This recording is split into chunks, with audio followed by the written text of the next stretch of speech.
आगे कहते हैं अष्टावक्र जी राजा जनक को, तुम किसी से अपेक्षा मत रखो, कि मतलब किसी से भी कुछ भी एक्सपेक्ट मत करो। दूसरा है विकृत मत हो। ये आपने बहुत जगह पे सुना होगा, निर्विकार, जिसमें कोई विकार नहीं आता है। कह रहे हैं कि आप विकृत मत हो। अब किस कॉन्टेक्स्ट में बोल रहे हैं विकृत मत हो, किसको बोल रहे हैं विकृत मत हो? क्योंकि जो आप एक्चुअल में हो, अभी हम यहाँ तक आ चुके हैं, वहां पर तो विकृत होने की गुंजाइश ही नहीं है। विकृत का मतलब होता है कोई विकार आ जाना। विकार का मतलब होता है फॉर्म में कोई चेंज आ जाना। आप अभी अच्छे दिखते हो, मान लो कोई एक्सीडेंट हो गया, आपकी स्किन जल गई, अब आप बुरे दिख रहे हो। क्या हुआ? स्किन में विकार आ गया। आप बूढ़े हो गए, जब जवान थे तो बड़े अच्छे थे दिखने में, बूढ़े हो गए तो पूरे फेस पे झुर्रियां पड़ गई है। ये क्या हुआ? विकार आ गया। तो आप कह सकते हो कि जो बॉडी है उसमें विकार आता है, उसमें कुछ भी गलत नहीं है। जो भी फॉर्म है उसमें विकार आता है। विकार मतलब बदलता है, फॉर्म्स बदलती है, लेकिन मैं नहीं बदलता हूँ। तो किस वे में बोल रहे हैं? ये नहीं कि आप बन जाते हो, आप में विकार आ जाता है, थॉट के लेवल पे आ जाता है। सोचते रहते हो कि हाँ मैं बूढ़ा हो गया हूँ, मैं जवान हूँ, मैं सुंदर हूँ, मैं बदसूरत हूँ। ये सब क्या है? एक सोच ही तो है ना। तो कह रहे हैं ये सब सोचने की भी जरूरत नहीं है। सोचना है तो सोचते रहो, लेकिन नहीं सोचोगे तो आपका मन शांत रहेगा। चिंता मत करो। किस वे में बोल रहे हैं? कि जो हम बैठ करके डर रहे हैं कि मुझे कहीं ये ना हो जाए, जो मेरे साथ में लोग जुड़े हुए हैं उनको कुछ ये ना हो जाए, वो ना हो जाए। चिंता इसी से रिलेटेड है, मैं से रिलेटेड है। आपको पड़ोसियों की चिंता नहीं होती है। आप अगर यहाँ बैठे हो तो आपको अनजान लोगों की चिंता नहीं होती है। आपको ये चिंता नहीं होती है कि अफ्रीका में भूकंप आ गया तो क्या होगा। आपको ये चिंता होती है कि अगर मैं जहां पर हूं वहां पर भूकंप आ गया तो क्या होगा। वो क्या कह रहे हैं? आप चिंता मत करो, क्योंकि जो होना है सो होना है। इस फॉर्म ने मिटना ही मिटना है। इसका मतलब ये नहीं है कि इसको फिट नहीं रखना है। अपनी तरफ से जो ऊपर ऊपर के लेवल पे आप जितना कर सकते हो वो करते रहो, लेकिन अंदर से बिल्कुल रिलैक्स्ड रहो।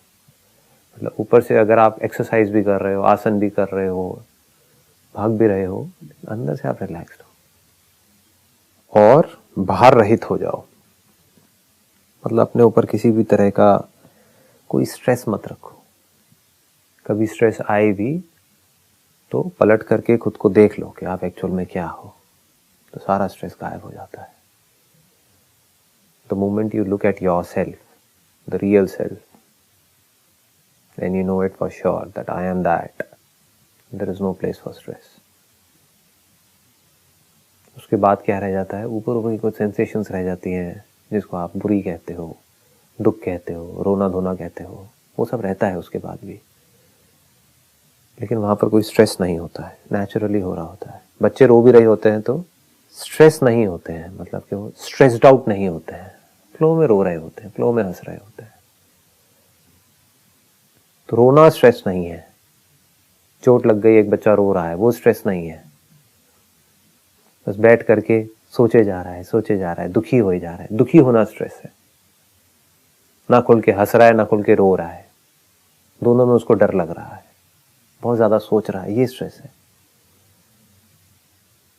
तो पूरी तरह से भार रहित हो जाओ। किसी तरह का कोई भार अपने ऊपर मत रखो। ये अल्टीमेटली क्या कह रहे हैं? कह रहे हैं आपको, किसको कह रहे हैं? ये आपका जो थॉट है उसको कह रहे हैं, आपकी जो सोच है उसको कह रहे हैं, आपकी जो बुद्धि है उसको कह रहे हैं। इसका कहने का मतलब क्या है कि जो आप एक्चुअल में हो, अपनी बुद्धि को भी वैसा ही रखो।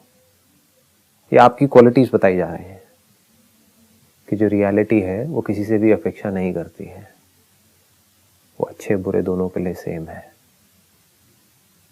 वो बायस नहीं है। वो बदले में किसी से भी कुछ भी एक्सपेक्ट नहीं करता है। और जैसे जैसे मैं बोल रहा हूं, आप देख भी सकते हो कि सच है या नहीं है, कि आपका एक्सपीरियंस भी यही कह रहा है या नहीं कह रहा है। कि साउंड ऑफ साइलेंस के लेवल पे कोई डिफरेंस है क्या? चलो साउंड ऑफ साइलेंस को भी छोड़ो, पानी के लेवल पे कोई डिफरेंस है क्या? आपकी बॉडी में भी पानी है, मेरी बॉडी में भी है। जो क्रिमिनल है जेल में, उसकी बॉडी में भी है। जानवरों में भी है, पेड़ों में भी है, पानी के लेवल पे कोई डिफरेंस नहीं है। विकृत मत हो। क्या आप में कोई विकार आता है? जब आप में विकार नहीं आता है तो आपके थॉट में क्यों आता है? जब आप नहीं बदलते हो तो आपके थॉट्स क्यों बदलते हैं? Thought not related to the objects, related to the subject. दो तरह के थॉट्स है ना। रिलेटेड टू ऑब्जेक्ट्स बदल रहे हैं, वो हमको दुख नहीं देते हैं। अभी मुझे चेयर दिखी, दीवार दिखी, लाइट दिखी, ये दिखा, वो दिखा, क्या फर्क है उससे? कुछ कोई सफरिंग थोड़ी है, वहां पर कोई दुख थोड़ी है। मैं से रिलेटेड जो थॉट्स होते हैं वहां पर गड़बड़ होती है। मैं खूबसूरत हूं, मैं बदसूरत हूं, यहां पर प्रॉब्लम है। तो आपको क्या कह रहे हैं कि जो आप एक्चुअल में हो वैसी ही अपनी थॉट प्रोसेस को भी रखो, तो आप शांत रहोगे।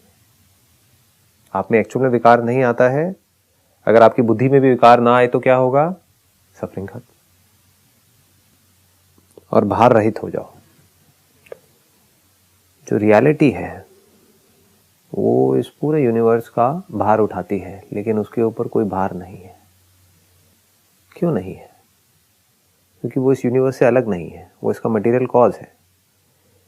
जैसे अगर एक कंटेनर है, उसमें हम पानी को रखेंगे तो वो कंटेनर भारी हो जाएगा उस पानी की वजह से। तो कंटेनर क्या कर रहा है? पानी का भार उठा रहा है। लेकिन एक समुद्र में लहरें हैं बड़ी बड़ी, उस लहर में पानी है, तो क्या वो पानी उस लहर का भार उठा रही है? क्या पानी लहर का भार उठाता है? तो पानी के लेवल पे कोई भार नहीं है, क्योंकि लहर पानी ही है। तो don't be a container, be the very substance of everything. At the substance level कोई लोड नहीं है, किसी तरह का कोई स्ट्रेस नहीं है। अंतःकरण को शीतल रखो। शीतल मतलब होता है बिल्कुल पीसफुल, मतलब अंदर से आप बिल्कुल पीसफुल रहो। बाहर कुछ भी हो रहा है लेकिन अंदर से बिल्कुल पीसफुल रहो। क्यों रहो? क्योंकि आप एक्चुअल में पीसफुल हो, तभी रह सकते हो, और कोई दूसरा तरीका नहीं है। जहां आप अपनी बॉडी के साथ में आइडेंटिफाई करोगे वहां पर आप पीसफुल नहीं रह सकते, क्योंकि बॉडी पीसफुल नहीं है, वो बदल रही है बहुत तेजी से, उसमें चेंजेस आ रहे हैं। बॉडी से जैसे अपने आप को आइडेंटिफाई करोगे तो आप निर्विकार नहीं रह सकते हो। आपका जो थॉट है वो निर्विकार नहीं हो सकता है। बट अगर बॉडी से अपने आप को आइडेंटिफाई नहीं करते हो और देख लेते हो कि आप एक्चुअल में कौन हो, और एक बार देखने से काम नहीं होता, उसको बार बार देखते रहते हो, उनकी जो बॉडी से आइडेंटिफिकेशन है सच नहीं है, आप एक्चुअल में बॉडी नहीं हो, लेकिन फिर भी आपका एक्सपीरियंस, आपकी बातें, आपके थॉट्स सब कुछ इसी से रिलेटेड है। ये फाउंडेशन है पूरी की पूरी। ये क्या है? एक प्रैक्टिस है, इसको अभ्यास बोलते हैं। बचपन से लेकर के आज तक कितने साल हो गए? 30 साल, 40 साल आपने अभ्यास किया है सुबह से रात तक कि मैं ये बॉडी हूं, मैं ये बॉडी हूं। बोला नहीं ऐसे बैठ करके कि मैं ये बॉडी हूं, लेकिन जो भी कुछ सोचा है, जो भी कुछ किया है, उसकी फाउंडेशन यही थी। तो आपकी प्रैक्टिस यही है, आपकी हैबिट यही है कि मैं ये हूं। तो ये नॉलेज हो जाने के बाद भी, एक्सपीरियंस हो जाने के बाद भी आपकी जो आदत है वो तो वो की वही है। तो आदत कैसे बदलेगी? अंतःकरण शीतल कैसे होगा? आदत बदलेगी। कोई भी आदत कैसे बदलती है? धीरे धीरे बदलती है, एकदम से थोड़ी ना बदल जाती है। कोई भी नई आदत कैसे पड़ती है? धीरे धीरे पड़ती है, एकदम से थोड़ी पड़ जाती है। तो इट नीड्स प्रैक्टिस। इस प्रैक्टिस को सत्संग बोलते हैं, कि जहां एक तरफ आपने इतनी प्रैक्टिस करी है गलत सोचने की, तो अंतःकरण को शीतल रखने का सिर्फ एक तरीका है कि अब आपको एक नया अभ्यास करना होगा। अभ्यास मतलब कोई बैठ करके मेडिटेशन नहीं करनी है, कोई उल्टे सीधे प्रैक्टिस नहीं करनी है, सिर्फ समझना है कि मैं क्या हूं, क्या नहीं हूं।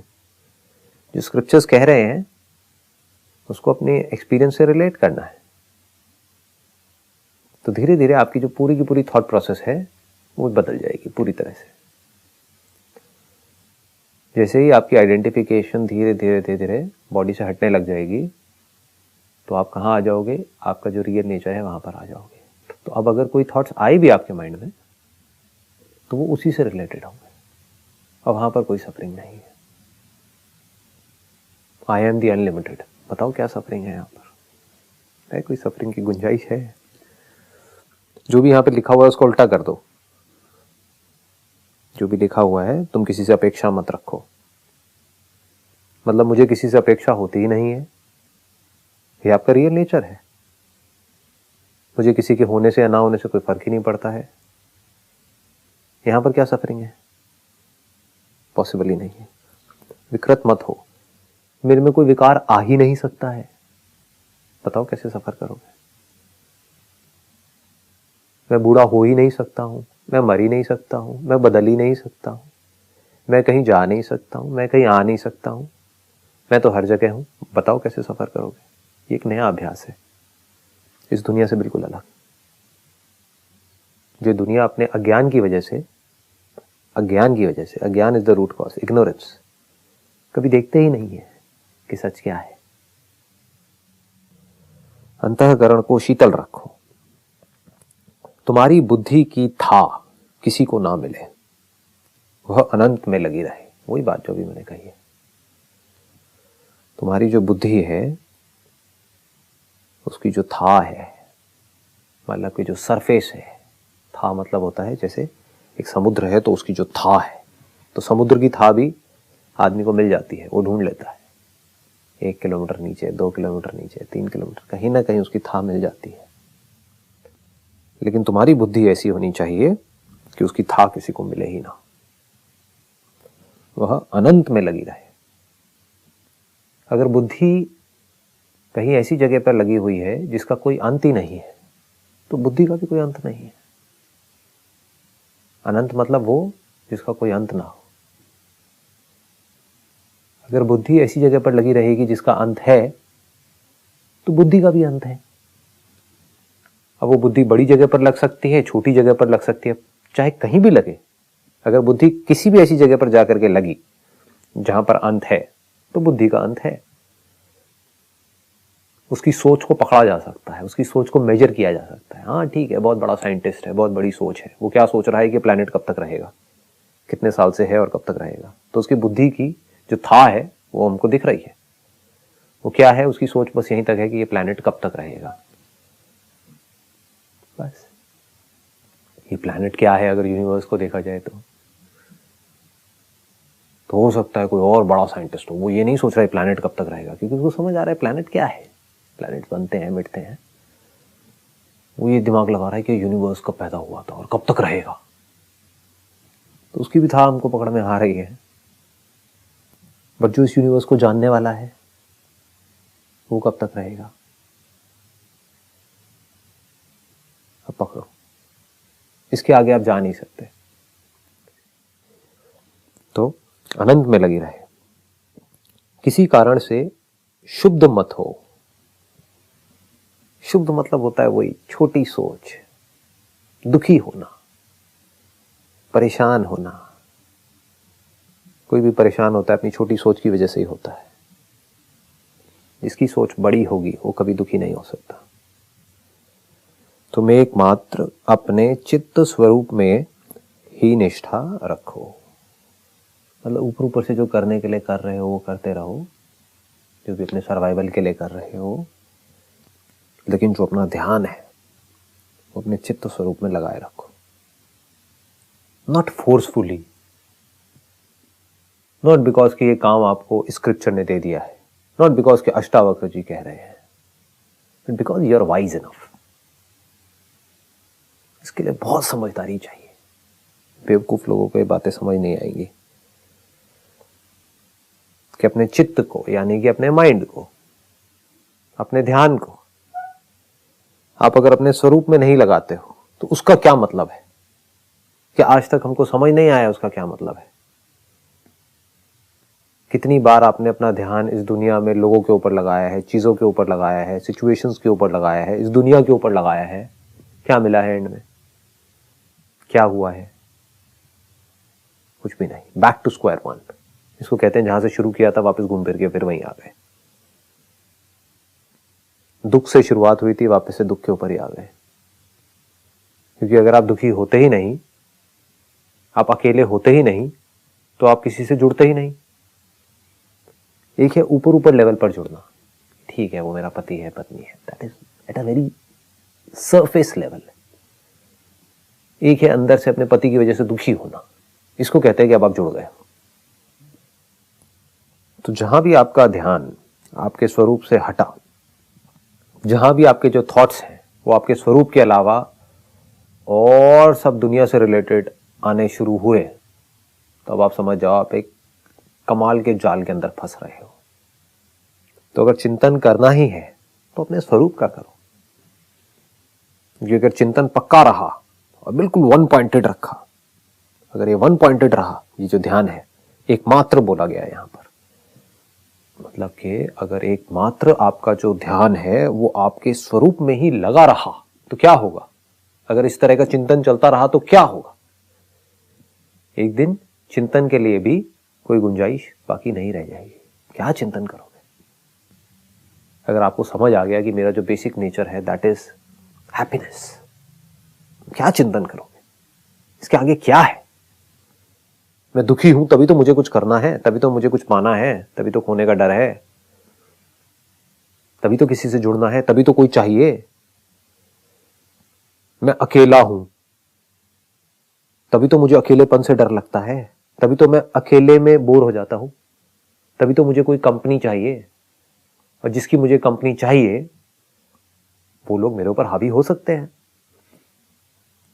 लेकिन अगर मैं अकेला हूं ही नहीं तो, सिर्फ मैं ही हूं तो, अकेला का मतलब क्या है कि मैं औरों से अलग हूं और मैं अकेला हूं, आई एम लोनली।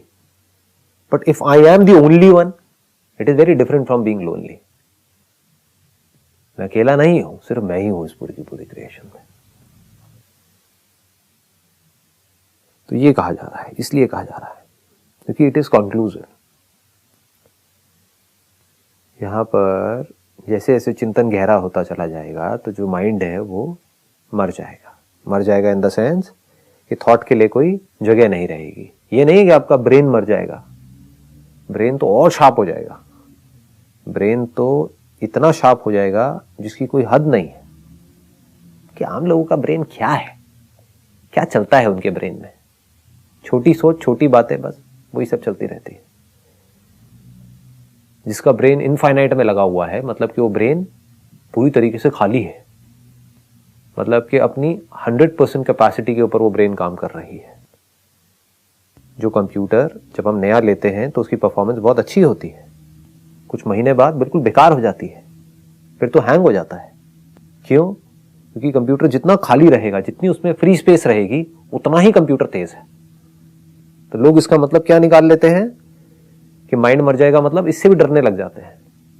माइंड मर जाएगा मतलब स्ट्रेस रिलेटेड जो थॉट्स हैं वो मर जाएंगे, दुख मर जाएगा, फालतू की टेंशन मर जाएगी, स्ट्रेस मर जाएगा, ऐसे थॉट जो आपको नीचे गिराते हैं वो सब मर जाएंगे। तुम एकमात्र अपने चित्त स्वरूप में ही निष्ठा रखो। तो क्या होगा? आपकी जो ब्रेन है वो पूरी तरह से एकाग्र हो गई। आपका जो ध्यान है वो पूरी तरह से एकाग्र है। अब वो ध्यान इतना शार्प हो जाएगा कि आप एक सेकंड में वो काम कर सकते हो जो दुनिया लाखों करोड़ों सालों में भी नहीं कर सकती। तो इतनी तीखी आपकी नजर हो जाएगी।